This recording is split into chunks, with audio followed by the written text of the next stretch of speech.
दमोह शहर के हृदय स्थल घंटा घर पर नवरात्र पर्व की पूर्व बेला में भगवा ध्वज लगाए जाने को लेकर नगर पालिका के सीएमओ द्वारा संपत्ति विरूपण अधिनियम के तहत कर्मचारियों को भेजे जाने के बाद में नगर पालिका सीएमओ के खिलाफ भाजपा पार्षदों के साथ हिंदूवादी संगठनों के पदाधिकारियों द्वारा जमकर हो हल्ला मचाकर प्रदर्शन किया गया था तथा सीएमओ को हिंदू विरोधी करार देते हुए कुछ कार्यकर्ताओं की द्वारा जमकर नारेबाजी की गई थी। इधर भाजपा के एक नेता और एक पूर्व पदाधिकारी के द्वारा सीएमओ प्रदीप शर्मा की बंगले पर जाकर काली स्याही पोती गई थी, साथ ही धमकाया गया था। मामला कलेक्टर तक पहुंचा था, लेकिन कलेक्टर ने मामले में जांच समिति गठित कर दी थी। इधर इस मामले से आहत सीएमओ प्रदीप शर्मा छुट्टी पर चले गए थे।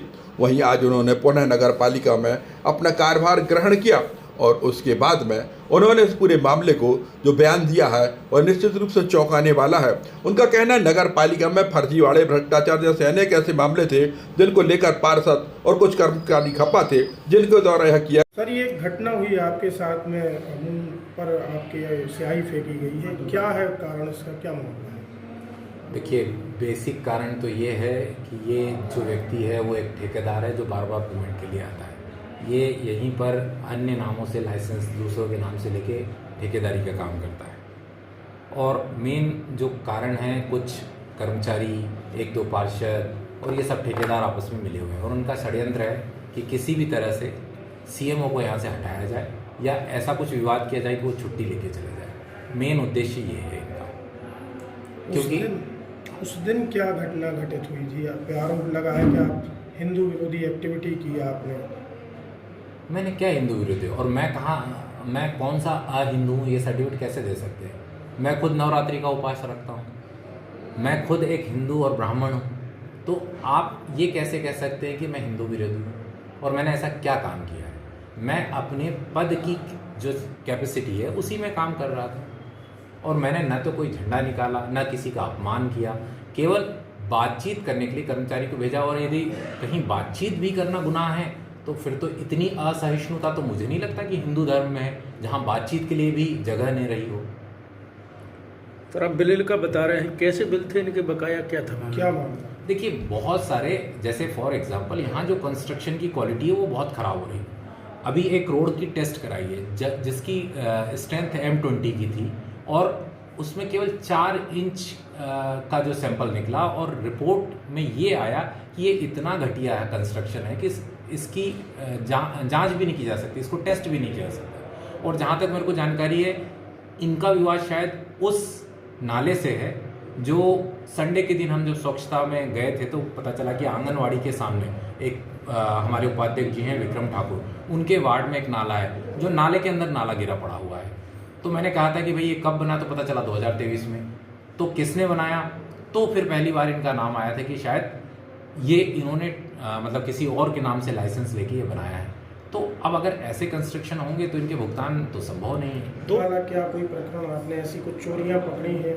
हाँ बिल्कुल, जब मैं पहली बार यहाँ पदस्थ हुआ तो 3-4 दिन बाद ही एक जब डीजल का बिल मेरे पास आया तो मैंने ये देखा कि डीजल का बिल जो है, गाड़ियाँ बहुत कम चल रही है, 16-17 गाड़ियाँ उस समय डोर टू डोर चल रही थी। तो एक ट्रैक्टर में GPS लगा था, जब उसको चेक किया तो मैक्सिमम उसमें डीजल की खपत 150-200 लीटर होनी चाहिए थी, जबकि बिल था उसमें 850 लीटर। तो इस संबंध में मैंने 2 कर्मचारियों को निलंबित भी किया था। हालांकि उन्होंने जब अपनी गलती स्वीकार कर ली तो उनको बहाल भी किया गया है, चेतावनी देकर छोड़ दिया गया है।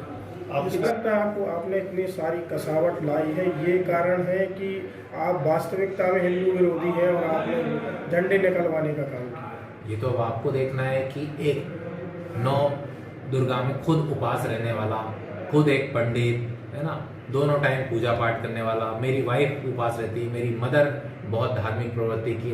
अब हम कहाँ से आए हैं? ये तो है नहीं कि तालिबान से लेके आए हैं, यहीं के रहने वाले हैं। नागरिकता में तो कोई विरोध मेरे ख्याल से है नहीं मेरी, वो सब जांच करके ही मैं इस जॉब में आया हूँ।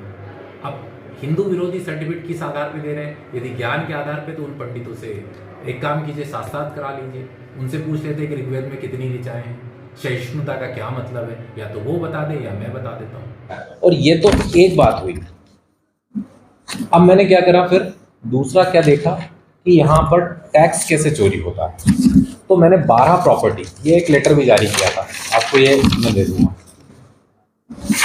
ये इसमें चाहे तो ये पीछे प्रॉपर्टी की डिटेल है और ये लेटर मैंने आरोप पर जारी किया है।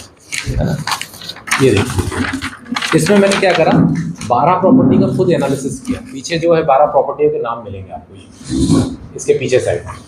अब इसमें आप देखिए कि अभी जो है एग्जिस्टिंग जो टैक्स है, मतलब वो कितना बताया है इसमें, 15,07,769 रुपये। ये यहाँ हुआ, ये काले कलर में ये है। जबकि मैंने जब रिवाइज किया यहाँ पर तो कितना आया, 79,51,000, मतलब लगभग 64 लाख रुपए गायब हो गए। सिर्फ 12 प्रॉपर्टी का बता रहा हूँ मैं। तो टैक्स ठीक से बन ही नहीं रहा, मतलब अपना कोई काम ही नहीं कर रहा है। ये मैंने ये लेटर फिर जारी किया कि भाई आप इसको टैक्स कैलकुलेट कीजिए और ठीक से फिर बनाइए। तो एक तो ये भी यहाँ बड़ी समस्या है वसूली की।